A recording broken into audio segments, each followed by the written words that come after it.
Consider the addition problem 178 plus 53. Use base 10 blocks to demonstrate how to find the sum. So 100 is a flat, so we've got 100, 78, so that's 7 longs, and 8 ones.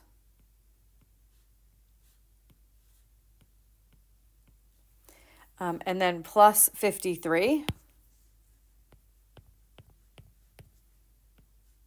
So that's 5 longs and 3 ones.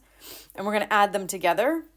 And I'm going to do it by grouping. I'm going to demonstrate this by grouping. So I've got 8 ones and 3 ones. That makes 11 ones. But I'm going to group 10 of them together and make another long.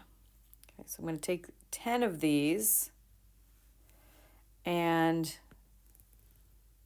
make another long. And then for every 10 longs, I can make another flat. So let's see, I've got 1, 2, 3, 4, 5, 6, 7, 8, 9, 10. So I can group 10 of these and make a flat.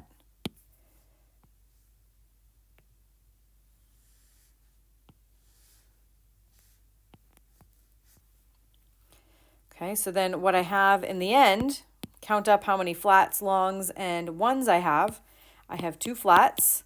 I have 3 longs and 1 one. So this is 231.